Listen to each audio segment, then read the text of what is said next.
Welcome back to day 3 of the Local Marketing Strategy Challenge. I hope you guys have been with me since day 1. Again, if you have not watched day 1 or day 2, I want to encourage you after we are done to go back and watch those and actually take the action steps listed.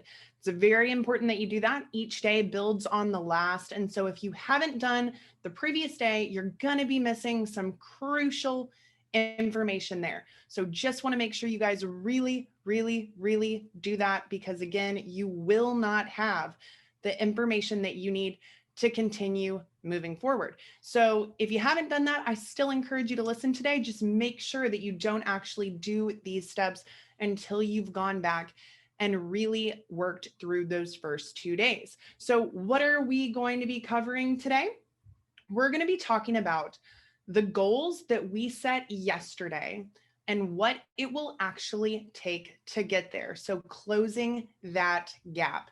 So if you guys did not get the document folder from yesterday, I'm going to go ahead and post that in the comments again today so that you guys can grab that.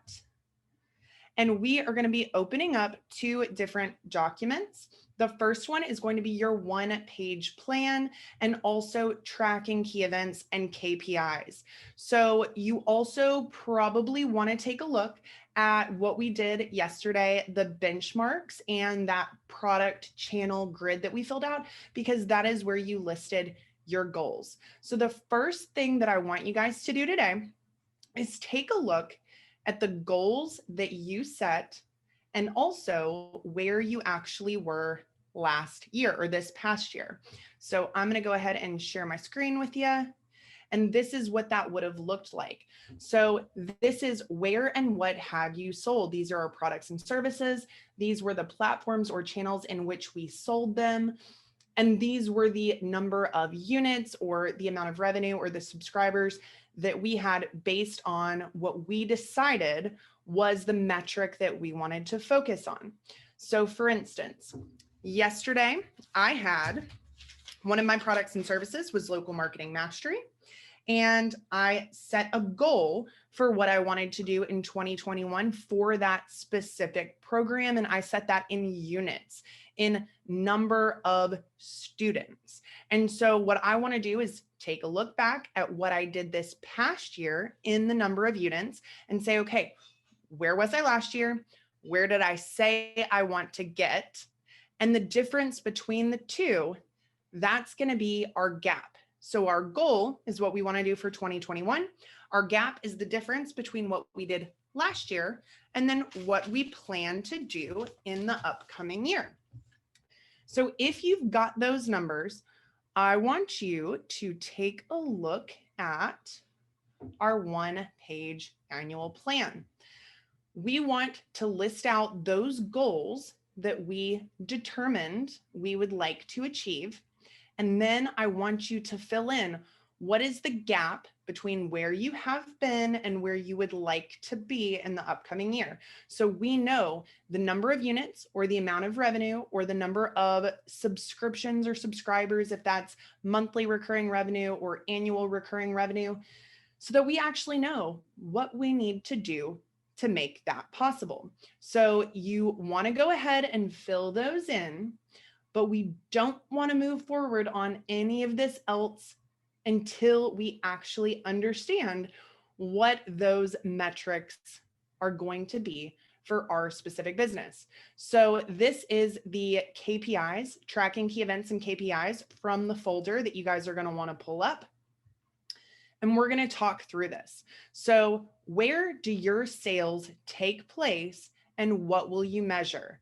This is very important for all of you to go through, okay? So a lot of times when people in marketing are talking about KPIs, they're talking about the digital numbers, such as, our click-through rate, our cost per click, our, how many landing page views we got, what is the bounce rate, all of these different digital metrics. But I want you to first focus on your real physical sales metrics.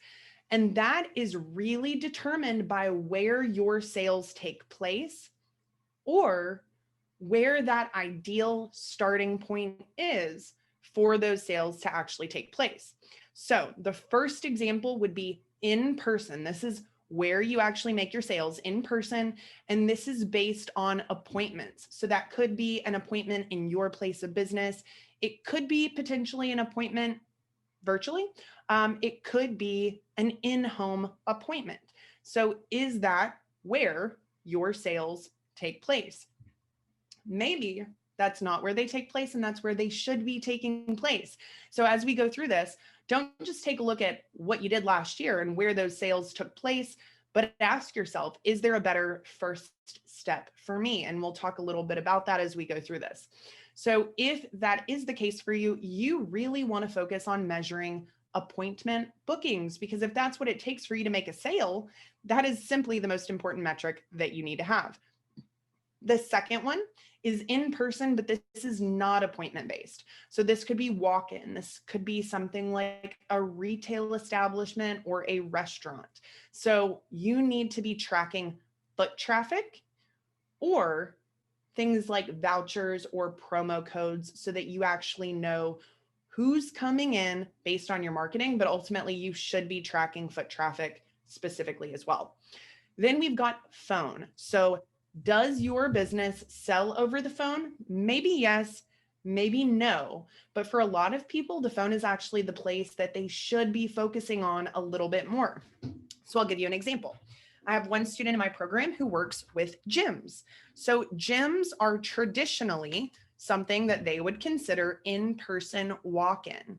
And while that is true, let's think about the sales process for a second. So if I'm a person that's seen any type of advertising, I really need to act in some way in order for that to be trackable and effective. So I could act by claiming some type of promo code or special promotion or voucher or whatever you want to call it. Once I've done that, yes, I still need to come in person, but ideally, the phone could be the best next step. Maybe it's not currently the next step, but it could be the best next step. For example, this offer could be about personal training, giving new gym clients personal training services to get them started. Well, in reality, you probably need to schedule that. So that could be, in theory, an in-person appointment. You could get them to self-schedule. But I personally believe that more businesses need to insert that phone step before they expect people to walk in. If I'm somebody who's never been to your place of business before, I'm going to be far more likely to come in if I claim this free offer for personal training and it says, I need to schedule my call to set up my first personal training session. You can phrase that in a way that really makes people feel like they have to do that in order to use it. And in theory, they could come in and then schedule, but ideally, they need to schedule a call to go ahead and take care of those things. So we usually use the phrasing, in order to activate this voucher, you need to schedule your call to set up your account and, set up your personal training session in this instance. So if I were to do that, I'm going to have the opportunity to speak with this person one-on-one on the phone that's never yet been in my place of business. So that gives me a couple of benefits. I'm going to be able to answer their questions. Maybe they don't actually know where I'm located. They don't know all the details about what I provide. And that's probably the case because if you're looking at advertising, virtually none of it is going to detail everything someone would need to know. And even if it does, let's be honest, people really don't read that much. So being able to get that person on the phone, I can genuinely assess what questions they have and give them the information that's going to get them to be more likely to come in. I also am going to be able to, like I said, set up their account, maybe even take payment over the phone, even if I don't have to, and schedule that session. If I've got somebody on the phone and I tell them that I can take their payment over the phone, that's amazing because they've already made the payment, and that is going to make them far more likely to actually walk in and take advantage of this offer. In order for that person to become a regular member of that gym, they've got to walk in the first time. There's no getting around it. If they don't show up the first time, they're definitely not showing up a second time. So that phone call, adding that in, can actually improve the people that take advantage of your offer if you are more of a walk-in establishment. So that's not something that everybody can do, but that's really how I want you to look at this. Is there a step like that we could be adding in between? So if you're doing phone calls, track call bookings, number of people who are scheduling calls, but also number of inbound calls that are coming in. If your sales happen to take place 100% online, which in the past, probably no one in this group outside of marketers with certain courses and things like that would have that ability. Obviously, the year of 2020 has thrown everybody for a loop, and I'm sure some of you have that capability at this point. So if that's the case, you want to track conversions of that actual sale. Okay. So if you are doing that in-person appointment style, you really need to know what your cost per booking was in the past year. If you're doing walk-in, what is the cost per entry? Phone calls, what's your cost per call? And online, what is your cost per sale? So you need to know those numbers from the past year. And if you were not tracking them, that's step one for 2021. You've got to start tracking all of these things. What you track will improve. And it is the truth for any aspect of our lives. If I'm focused on my health, if I'm not tracking what I'm eating, how am I going to improve? Because I'm not tracking it, which means I don't care enough to really take an honest look at what's being done. You can't improve if you don't know what's happening. So with every aspect of business, what you track will improve. What you focus on will expand. So these are the things I want you guys to really focus on next year. This is the way that you grow a lot more systematically.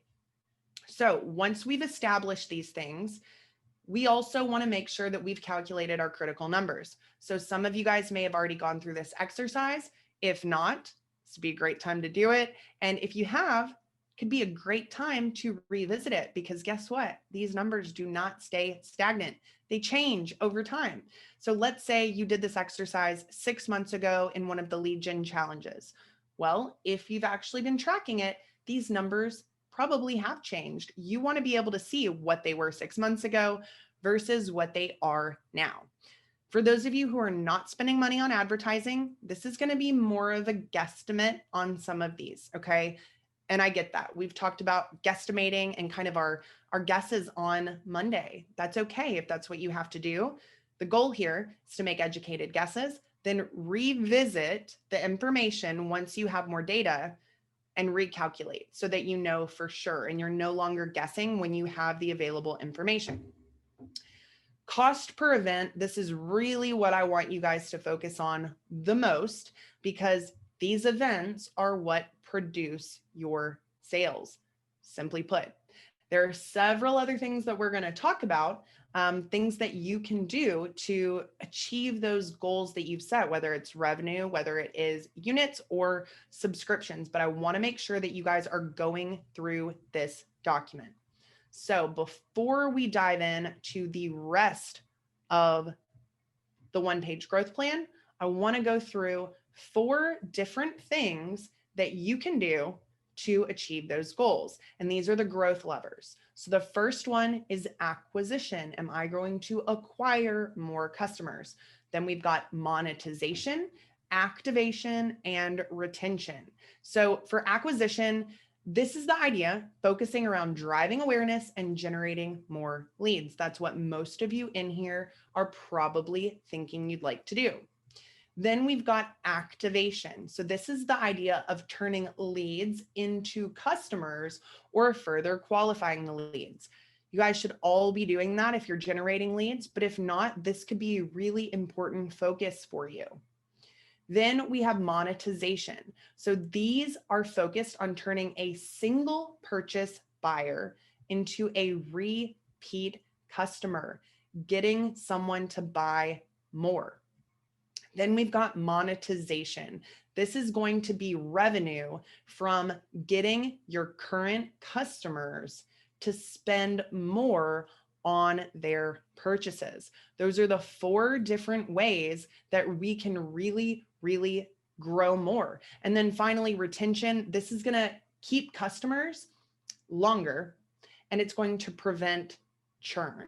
So some of you, may not need to focus on retention at all right now. You've really got to focus on those earlier metrics. But retention is very important, but it's especially important for anyone with a recurring revenue business.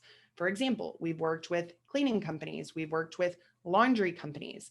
Those people have a fairly standard average purchase value. It depends on the size of the home or how much laundry somebody has, but for that individual, that purchase amount may not change very much. No matter how much you want it to, it just may not. You could sell them little things, little upgrades here and there, but it's not going to change dramatically. The model for growing that type of business focuses on getting new leads, but also retention. Because if you can get that one person who is a house cleaning client every 2 weeks for a year, if you can get them to stay 2 years instead of 1 year, you've literally doubled the value of that customer. That goes into customer lifetime value. That's a very, very important metric for anybody that has recurring revenue as any major part of their business. So the question I want you guys to ask yourself is, which of those 4 levers would have the greatest impact on your business in 2021? You don't have to know the answer to that question right this second. You might want to just stew on it for a little bit. This is something that we're doing before the year starts, so you've already got a jump start. Most people, sadly, won't even make a plan for next year. And look at you, you're already doing this before January 1st. So again, congratulate yourself, but don't expect yourself to necessarily have all of these answers in a split second. Go through that data and ask yourself, if these were my numbers from last year, what would the impact be if I was able to get my clients to stay twice as long as they did before?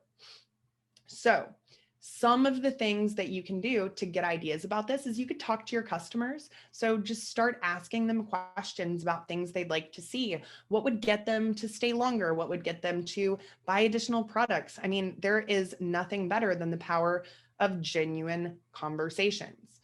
You also can talk to the people who are working with your clients or customers directly. So it could be your receptionist, it could be your support staff or your salespeople, whoever it is. Get those main questions that people are asking. You may be completely oblivious to some of these things, such as, is there something else I can buy for X, Y, and Z? If that's a question people are asking on a regular basis, that should tell you that you need to be offering a solution for that, because if you do, people will buy it. You also really want to do industry research, especially if you're not spending much on advertising or marketing right now. That's going to be the best source of information in terms of where these numbers really should be to be considered successful for your industry. So first off, make sure this person actually has a legitimately successful business before you take advice from them. Don't just assume, actually understand, because we don't want to be taking advice from people who are doing worse than we are. Not, to be disrespectful, but the truth is, if somebody's not doing more or better, why would we take advice from that person? So just make sure they're spending money on advertising and that they are doing well before you consider that advice as really solid. And then also just read books, really get some ideas completely outside of your industry from business leaders and thought leaders. And I promise you that it's going to stir up a lot of really great questions for you to start thinking about or asking. Now that we've talked a little bit about those growth levers, I want to ask you another question. We took a look on Monday at, what we were proud of from the year 2020. We identified where we were on these different products and services in terms of sales, units, or subscriptions. I really want you to think about what it is that is working best in your business, what has been working best. And that doesn't mean that it has to be working, phenomenally or the most amazing thing in the world, but best for you. And even if it still needs improvement, we want to know what that thing is. You also do want to take a look at your digital assets. So there are so many numbers that you could look at in terms of your actual digital assets, but let's start with your website. If you're actually getting leads from your website, what are the pages that are really getting the most leads? What are the pages that people are spending the most time on? What are the pages that people are getting the most hits? If you can see that, you can actually find out what people are most interested in, and you can start to cater things to that content or that product or service or solution or whatever it is to you. We mentioned briefly, I think it was on Monday, the customer value journey. So that could be an entire 5-day challenge in and of itself. But if you've never done a customer journey map, it's critically invaluable to every business. If you don't have one, what I want you to do is just map out the steps that someone takes to become a customer, whatever those are currently. And I want you to identify where the biggest drop-off points actually are. Sometimes you could be getting plenty of leads if you actually take a look at it, but the biggest drop-off point is from that first call or that first interaction to becoming an actual sale. So instead of focusing first on your lead generation, you really need to focus first on that process that happens after that first interaction. Why are people dropping off at that stage? Is there no additional follow-up? If not, how can you implement very strategic, systemized, repeatable follow-up strategies for that stage that you can share either with your team members or your salespeople, or if you're the person doing it, that you can ensure that you're following yourself? Is it the biggest drop-off point that people buy once and they never buy again? If so, you really need to work on your ascension plan, how to get people to buy more. That could be email, that could be retargeting, that could be simply having another offer. Maybe you don't have another offer at all, and that's going to be the best place for you to start. Because the truth is, there is no one single place we need to focus. But if we can't fix what's broken in our current system and our current customer acquisition process, it simply will not matter much how many new leads we're getting. Okay. So really map that out, whatever that looks like for you, and take a look at the real numbers. This is all about analyzing and being honest with ourselves about where we have, I wouldn't necessarily say failed, but where we could significantly improve. I see this all the time, especially with agency clients. So what happens is, businesses are very excited to have a predictable selling system, more automated lead generation. And while that's very, very important, obviously it's what I focus on super heavily in my business, it's simply not the only thing that matters. If your sales process is broken, it doesn't matter how many leads you get. It doesn't even matter how many good leads you get. If you're not good at sales, if you don't have enthusiasm, if you're not following a proven sales script or process, if you're not following up with people, it's just not going to matter. And so the problem can be that people, they're trying to press the easy button. They're thinking that they can outsource this marketing to someone, they'll bring in all these leads and their business is going to double or triple overnight.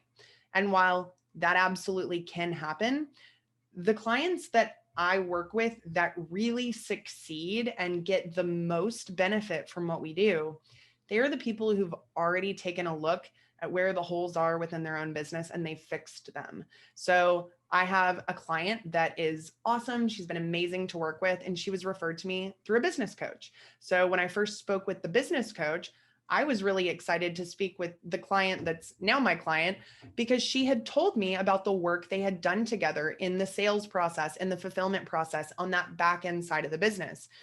I knew this was going to be a very successful client for me because she had already done the work that made this the best next step for her. On the other side of the equation, I've had clients that have had very similar results on the lead side that she did, but they haven't closed even a fraction of the sales that she has, not because there's a big difference in that lead generation or acquisition strategy. It's because they had not done the back end work on their own business. They wanted to try and blame other things, external forces, for their lack of growth, instead of taking a long, hard look in the mirror and saying, where am I not really spending the time that I need to? Where could I improve? Where could my team improve? What am I not doing that I should be doing? If you exist in that mindset, success is not going to be easy for you. We talked about this also on Monday. Personal responsibility. Take responsibility for your own business. Take responsibility for your own life and your own choices. And even if you've made poor ones in the past, who cares? Life goes on. You get the opportunity to make different choices in the future. And that's why we're here. So if everything's going great on the back end, absolutely focus on getting more leads, getting more people exposed to what you do. But that simply may not be the best place for all of you to start. So we really want to take a look at where we want to focus first, second, third, fourth, fifth, potentially.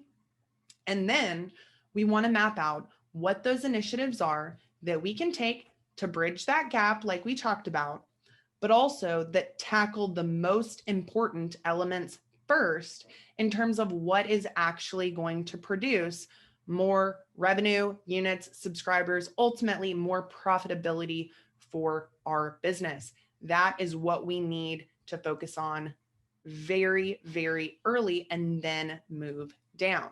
So what I want you to do is go ahead, write down some of the things that we're talking about right now, write down some of those ideas that you're having as I'm going through these examples, but make sure that you've actually filled out those documents, that you've done the Know Your Numbers formulas, that you've also identified what is that sales process that has to take place.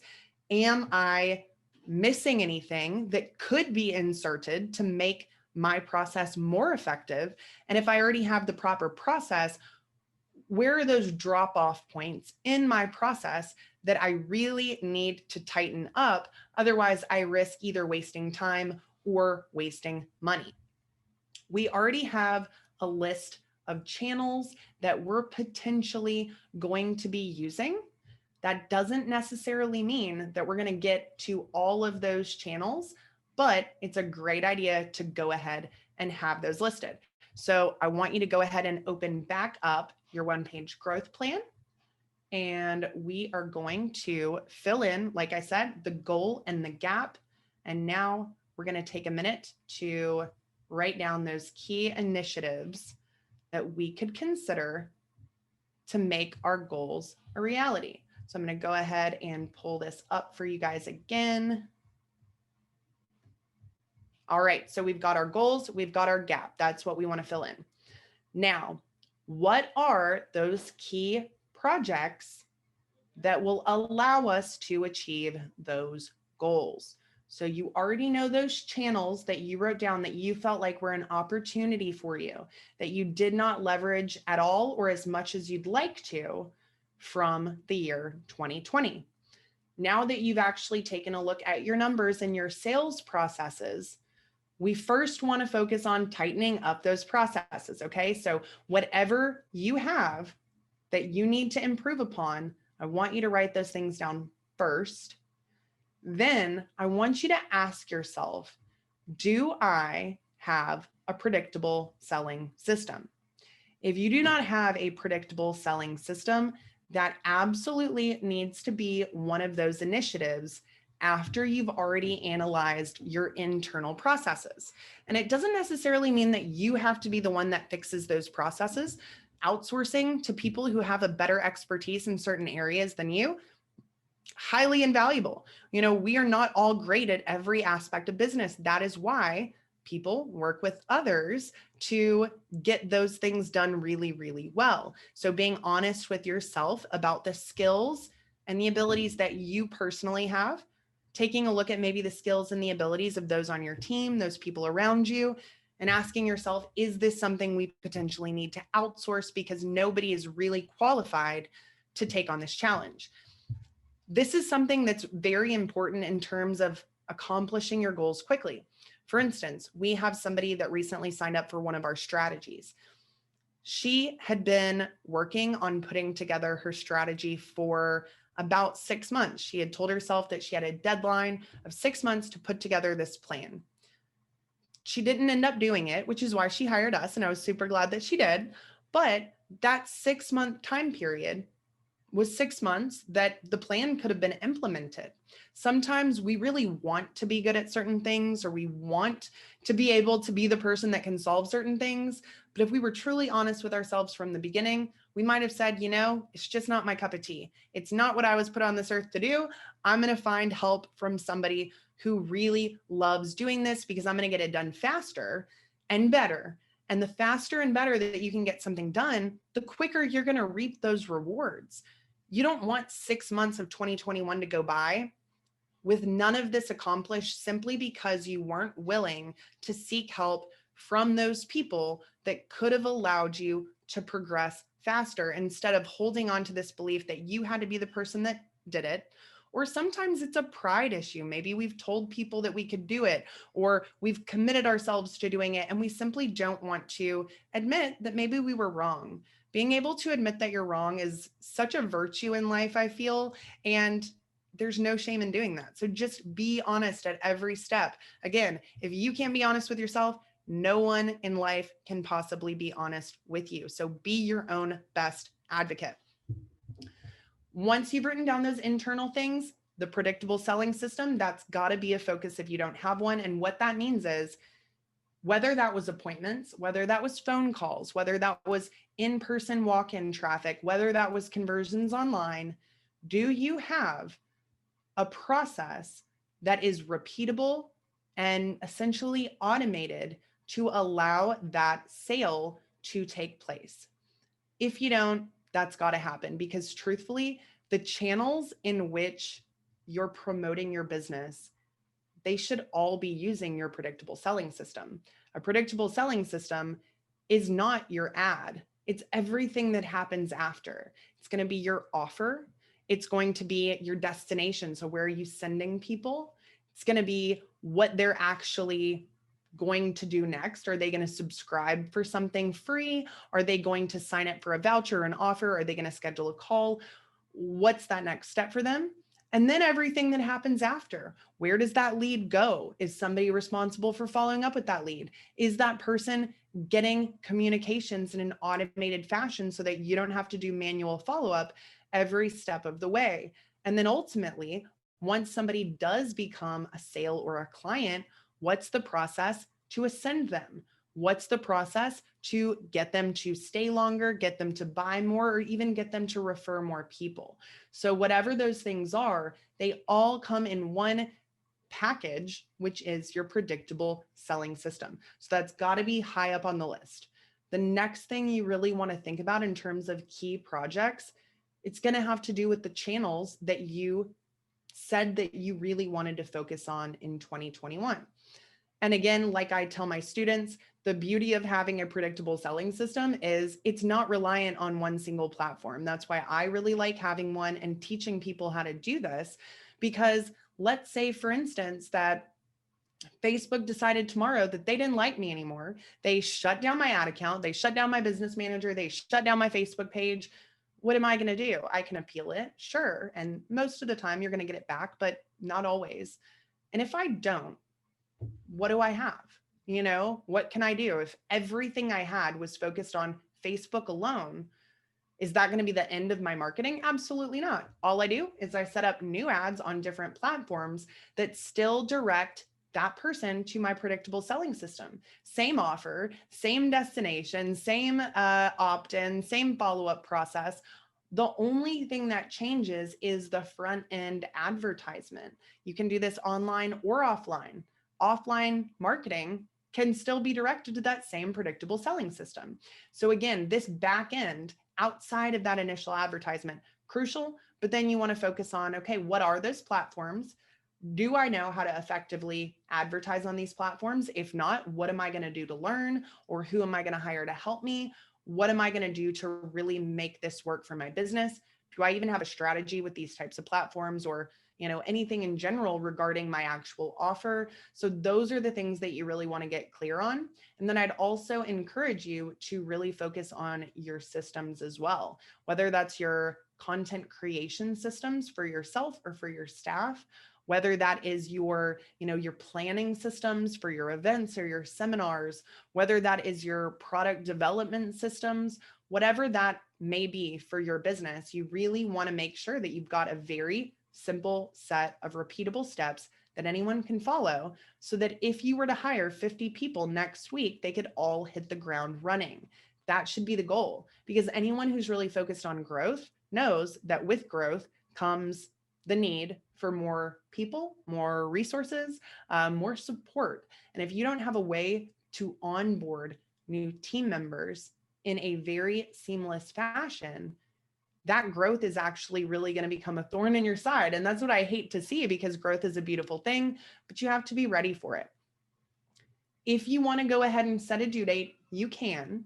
We are going to be focused on putting together our initial 3-month game plan so that you have a very clear path to start 2021 off right.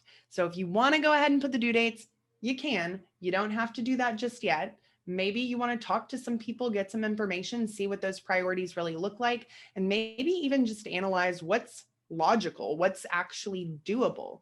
I don't want you to set these crazy overreaching goals. You can be very aggressive in your goal setting, but make sure you're also thinking in terms of, rationale.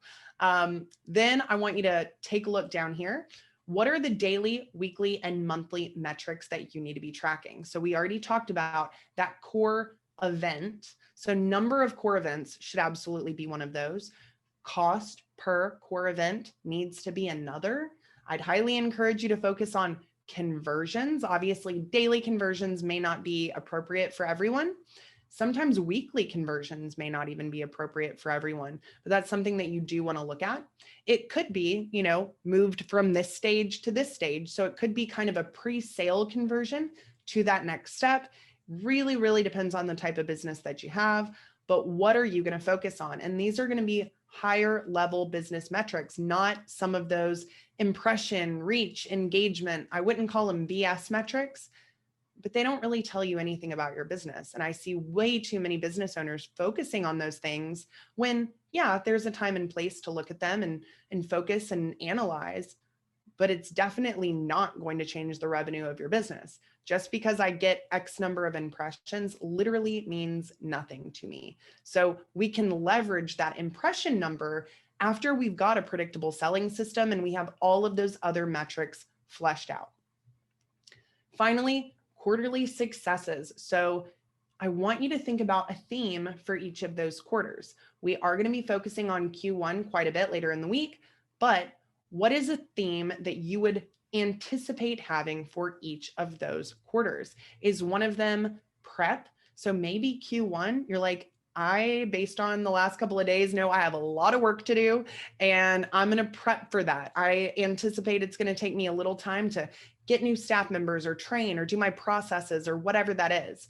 Maybe Q2 is going to be creation. You're going to build a lot of new things. Maybe Q3 is going to be monetization. You're really going to go hard on pushing out more marketing dollars because you've done the prep work, you've done all of those pieces that need to be created, and now you're really ready to go. And maybe the fourth quarter, maybe you could just do tweaks and analyzation. Maybe it's new product development. I don't know what that is for you, but let's just keep it general for right now, because when we do our 3-month plan, you are going to have a much better idea of what's going to go in here. But let's go ahead and take some very general initial theme ideas, plug those in to Q1, Q2, Q3, and Q4. And if you have an idea of those benchmarks you'd like to hit at each quarter, in order to achieve your ultimate goal, you can plug that in as well. So let's say my goal was, 40 sales of something over the course of next year. Well, Q1, ideally 10 sales, 10 sales, 10 sales, 10 sales. So just try and break it down in terms of what your goals actually were. That's going to give you a great idea of what you need to be looking at for each quarter.